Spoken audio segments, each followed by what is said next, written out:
It's Dr. Maury, Uncivilized Vitality, and this is a video about packing in a minimalist fashion for our upcoming big event 2025, the Wandering. So stay tuned.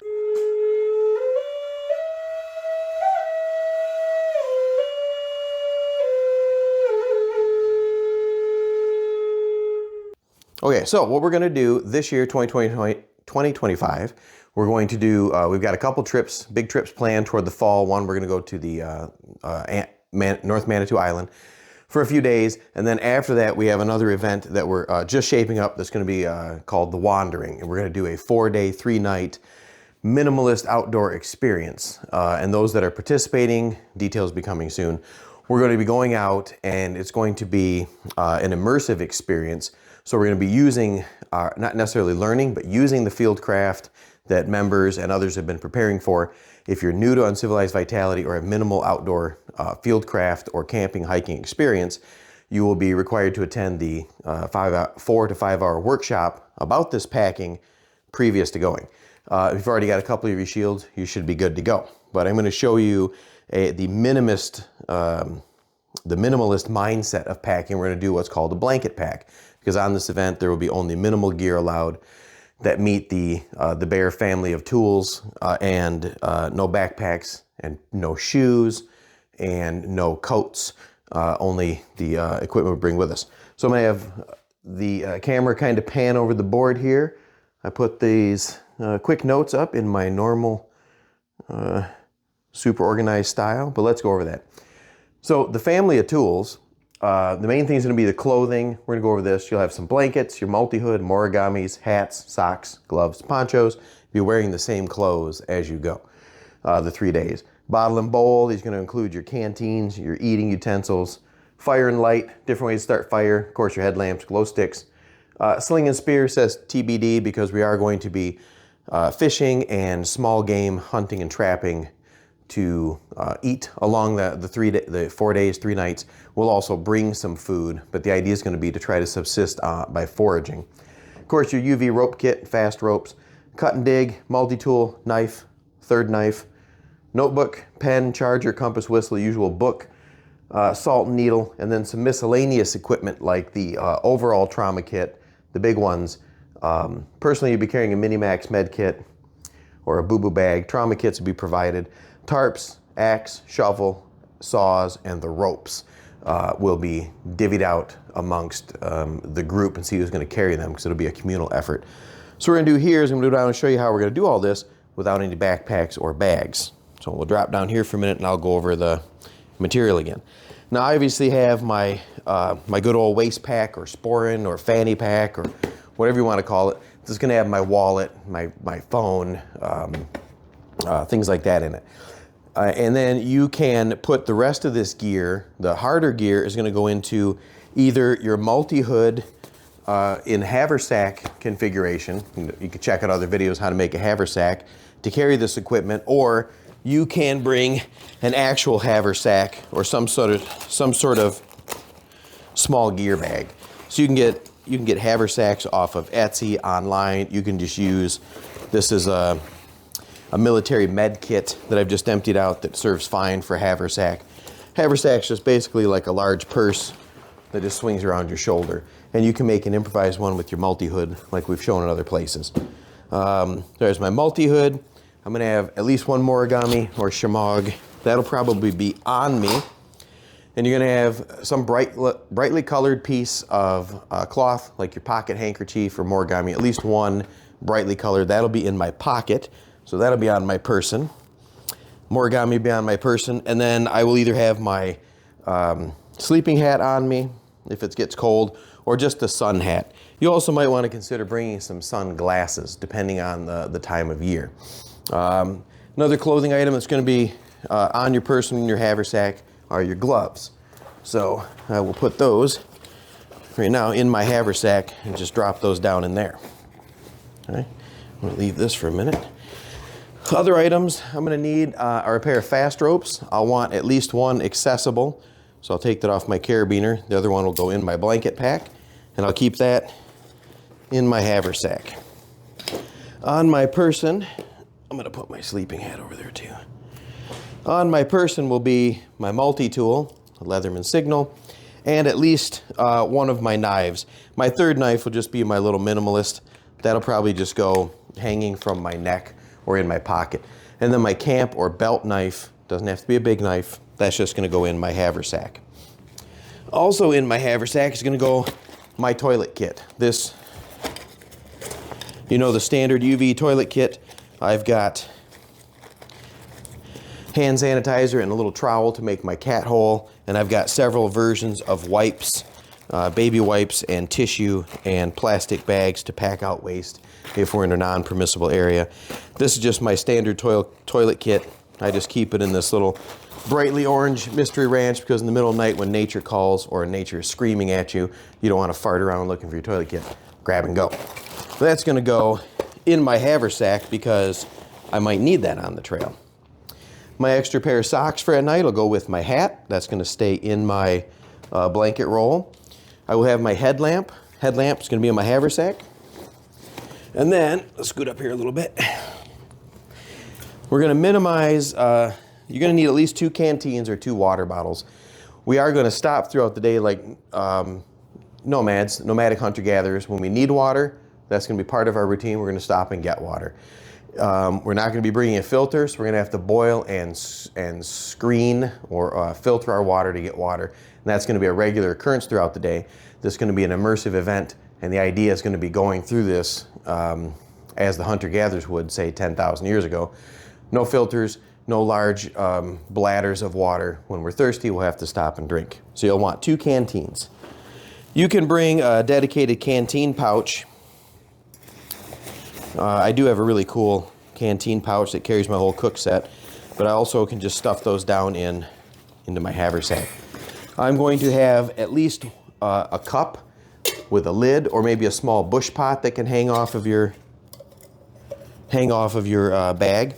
But the idea there is going to be something I can boil water in to scoop or purify. And then I do have this little stove that fits on here, or I might just bring a little S-bit stove, or we might just share stoves. It just was sitting there, so I left it on. I like this because it nests onto my water bottle and should fit down into my haversack, just standing up on the side there.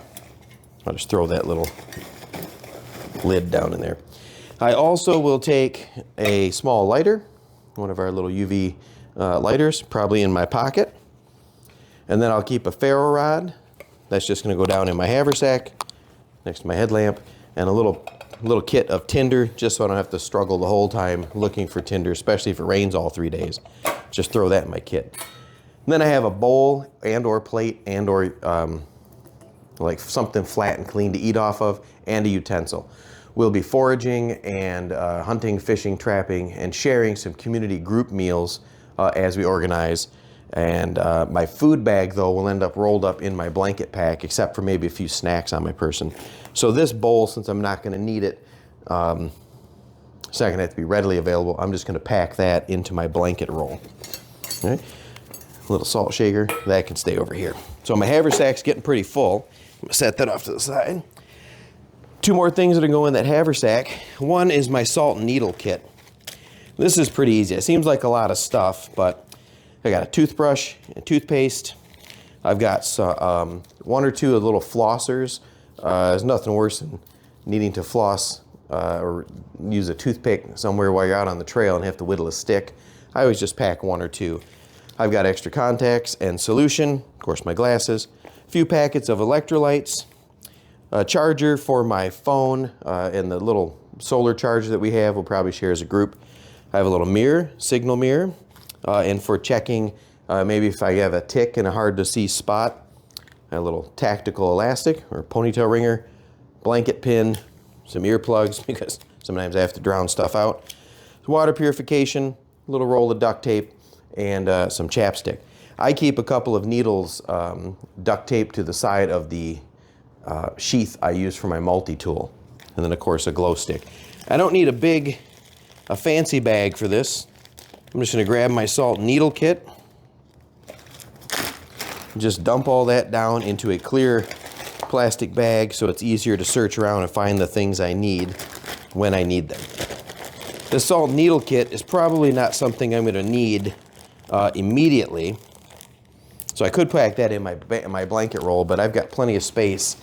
I'm just going to stuff it down in the bottom of my haversack. I might even attach my gloves to the outside to save some space in there. Toilet kit on top. Now, the UV cord kit, I'm going to suggest you bring that. You can check out our other videos on that. It's the 6 shroud lines, the 4 loops, the ridge line, and 2 accessory cords. One of the accessory cords will be used to tie my blanket roll, so I'm going to put tuck those down inside my haversack. One of the options you might want is to bring just 4 to 5 half dozen ready-made tent stakes. Might make setting up shelters a little easier at night instead of whittling them, and that way there's less impact on the environment if we're not all whittling stakes. Right? So that's everything I'm going to need for the week. That's just all set in a little shoulder bag. Doesn't weigh much. I'll just wear that around my shoulder. We'll set that aside for a minute. The rest of this stuff I'm going to pack into my blanket pack. Let's move this out of the way for a minute. All right, got the cord. And then what I've done here is I've laid out 1 wool blanket on top of my poncho. This is to keep my blanket clean as I make the blanket pack. And you're going to need a second poncho. So you're going to want 2 ponchos, or a poncho and a small 5x7 tarp. Right? I just have 2 ponchos. Right? You can use these in many different configurations to make your shelter. So we're going to set that right in the center. I've got, for my 3rd blanket, I've got a Swagman roll. I can also use this as a poncho liner. All right, I can wear that if the weather turns cold as a secondary source of clothing. And then for my 3rd blanket, I have one of my wool patoos. So I'm going to lay those out. Another option is a sleeping pad. The time of year we're going to go, should be able to make a browse bed from the ground, or stack up some debris to get some insulation from the ground, or use one of your blankets and ponchos. There's lots of different ways to do it. The less you carry, the better. If you do want a sleeping pad, we'll tie this to the outside of the pack. I just wanted to show that as an option. And then you're going to want some kind of strap or cloth material for the straps for your blanket pack. Something about, I don't know, about 8 to 10 feet long, depending on your size. You'll have to experiment. I just have this burlap strap from, I have no idea where it came from. So set that aside. So here's what you're going to do. You're going to lay all your soft stuff out, your blankets, and then there's an optional bug net, because depending on the time of year, it might be nice to have a bug net to sleep in. I'm also going to put down my plate and my salt. I'm going to lay out my sleeping hat, my socks. If you were going to take an extra shirt, like maybe a shirt to sleep in, a long sleeve, or some insulating layer, this would be when you'd lay those out. I'm going to lay my multi-hood inside here just as an example of extra clothing. And then, of course, any extra tools I have, like my extra line. You could also put your toilet kit as much in here as you want. I like to have a soft bedroll, so I'm not going to overload it. I'd rather go with the haversack. So here's what we're going to do.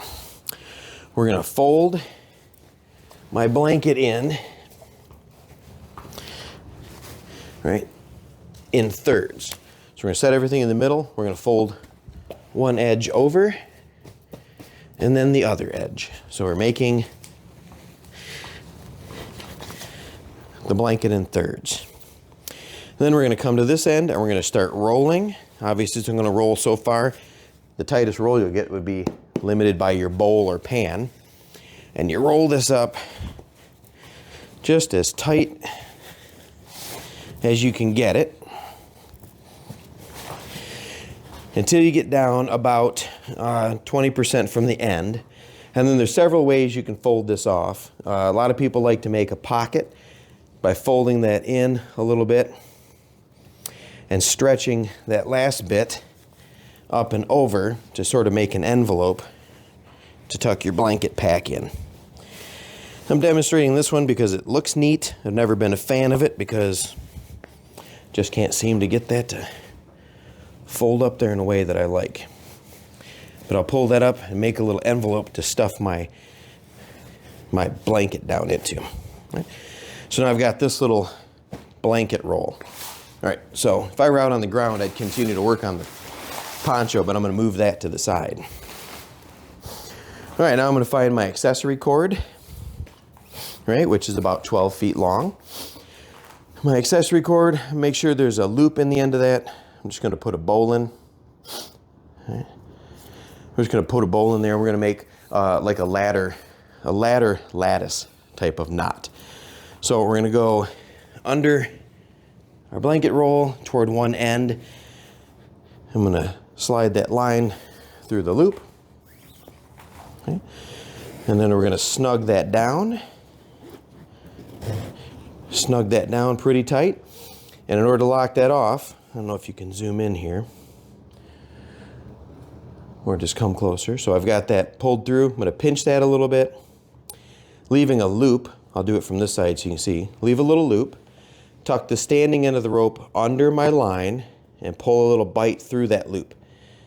When I slide that over, that's basically a slipped half hitch. Okay? That's a slipped half hitch, and it'll keep that tight. Now, in order to make sure that that loop, that slipped half hitch stays there, I'm going to make a turn in my line and slip that loop over the loop and then pull that tight. That's called a locking half hitch. Very good. So I got a locking half hitch. Now line that up so that's kind of in the middle of my pack. I'm going to run down, hold that in the middle, run under my blanket pack, come up, go over my line and under. So I've made a turn. Now I can pull that tight and cinch down on that. Okay. You could lock it at that point if you want by going under and over. Basically pulling all that line through with a half hitch. And that locks the line down. Come down the middle, do that again. Toward the bottom, over your line and under. Tighten it up, pull down tight, and get your half hitch.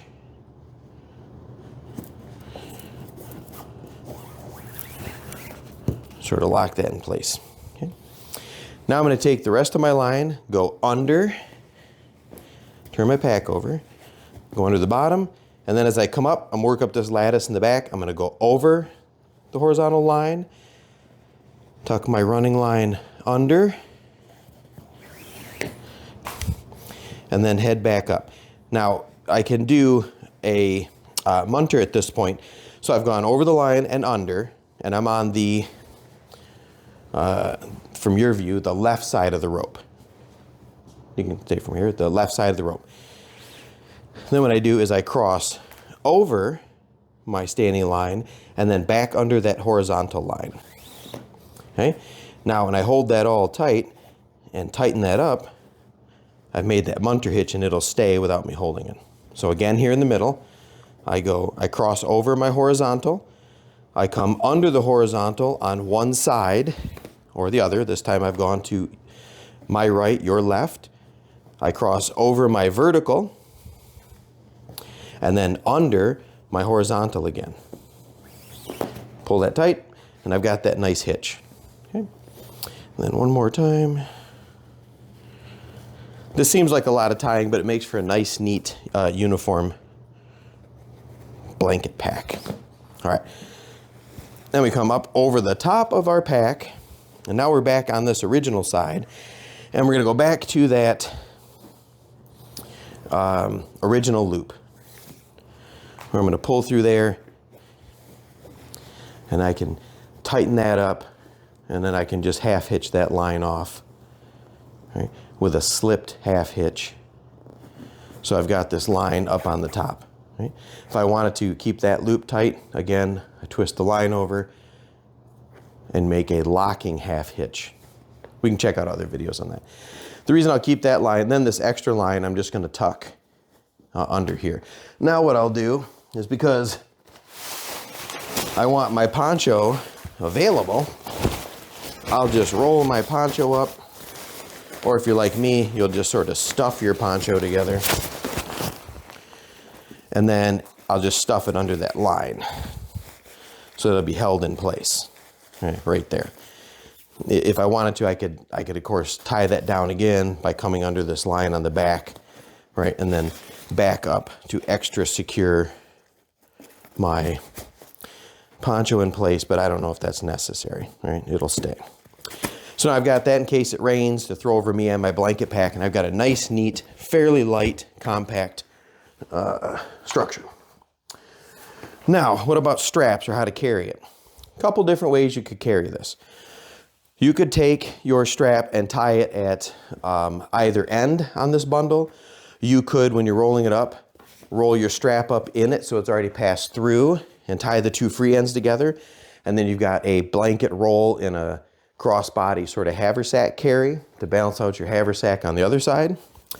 But if you're looking to make an actual backpack of this, you're going to bring the two free ends of your strap, come back up to around the back side, the soft side of our pack, and I'm going to run under that top horizontal line on one side of my vertical, and then with the other strap, I'm going to run up under the horizontal on the other side of the vertical. Okay, and then there's several things you can do here. For me, that's good enough. You could pull this loop out and send both pieces through to girth hitch this to your backpack. I think because of the way we tied the lattice knot earlier, that's not necessary, but a lot of people like to show it that way. Right, and obviously there's different ways to do this. But now I've got these two straps, right? What I do is pick my blanket pack over my back, so I have these two straps. And then you can tie that behind your back, right? Just with a simple overhand knot. I just like to tie that back there with maybe a slipped square knot, just so it's back there and I can undo that pretty easily without looking. All right, so now I've got my blanket pack. If that's a little too loose and swings around from you, you could, of course, tie these straps to that bottom horizontal line and make like legitimate backpack straps. But this is so light and it's just my blanket pack, I don't mind it swinging around back there. And then I'd grab my haversack with the rest of my gear. Hopefully that's not too loud on the microphone. Got my haversack. Got my hat. Got my shemagh that's either gonna go around my neck in the early morning or in the middle of the day for heat, to keep my neck from being burnt. At night I'd use this as a towel, a pillow, all sorts of things, extra clothing. If it gets too hot, I can just stuff that around the strap of my haversack. Lots of things you can do, but this would be all the gear we'll need. Obviously, I would have rolled my food bag up in here. And a lot of the stuff in my haversack would get rolled up in my backpack, my blanket pack as well. But that'd be a simple blanket pack that if I wanted to, let's say I gotta take a little break, tired of carrying that around, I can just drop that down. If I didn't have this strap, I could use my shemagh or my origami just to carry it.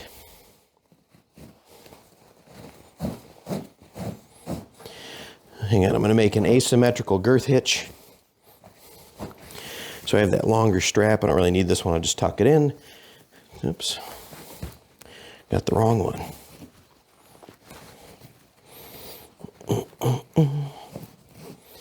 All right, so we're going to pull that one all the way through. So I've got a longer end of that. This one, the short part I'll tuck in, so I don't need that. And then I can take this end of the strap,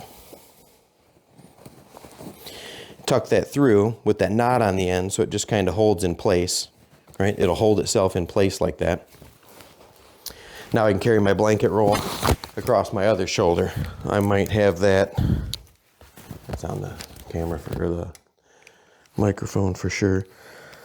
I might have this one just slung off to the side and walk with it like this. If it annoys you bouncing against your leg, you can sling it around the back where it walks and hangs. But instead of a backpack, this is all the gear that we're gonna need. When I get where I'm going, I can set my bedroll down, Then I got some place to sit, drop my haversack, and then I'm freed up to do the things that hunter-gatherers have to do, which is almost every time we stop going to be purifying and consuming water. If not starting a fire for a meal, policing up the area, and then moving on to shelter building on the third stop. Now along the couple things we'll go over. If your blanket pack starts to rain, you can use your second poncho and roll that up as an outer layer to keep your blanket pack warm. I don't need to show that right now. Maybe in a future video. I can just wear my poncho over my haversack and bedroll. Lots of ways to stay dry. Don't worry about that too much. The idea is going to be minimal gear. You'll probably be allowed a pair of, I got these awesome Crocs on, or a pair of sandals, something you can strap to your pack that if for whatever reason, injury or fatigue, or some reason you do need foot covering, then you have them with you. Those can just be attached to your haversack. On this big event, The Wandering, it'll be a minimalist, full immersion as a nomad event. And each time we stop, there'll be 3 hours of supplemental instruction throughout the day. And we have another instructor that's well-versed in animism and natural, I don't want to say spiritualism, but different aspects of being immersed in nature. And she's going to be along and share some teachings with us. I'm going to go over some things at our stops as well, like man's relationship to fire and the idea of minimalism and decluttering and a lot of the philosophical points from UV. So it's going to be a pretty good trip. Those of you that are joining us for the Manitou Island hike a few weeks prior to that, maybe set up your minimalist gear and you can try it out on the island that weekend. So that would be fun before we get to the Wandering. All right, so that's a simple blanket pack. There is an older set of videos on YouTube from about 9 or 10 years ago setting up a blanket pack in almost the same way. Simple lattice knot and that third roll. There's another way I like to set up a blanket pack called an envelope fold with an Adirondack frame, the triangle of sticks. That's another good way, but this is pretty quick and simple. Keeps gear minimal. If I remember who did that video, I'll put that in the description below and you can check it out. So that's it for this one. Look forward to more details coming up in 2025. I don't know why I can't say that year. About The Wandering that's coming up. It's going to be one of our flagship events later this year. It's going to be big fun, minimal gear, and you get to learn a lot about yourself on these immersive events. So like, share, subscribe, Rendell that like button, smash the like button. I'm going to say Rendell the button from now on. And turn on notifications to get all our new stuff. And then check out this list one more time so you can hit pause and read that up on your own. Or contact info at Uncivilized Vitality and purchase your own laminated Uncivilized Vitality packing list. That's all I have. Oh wait, yes, I know. Buy me a coffee. Just like that. Camera woman's waving her finger at me. So that's it.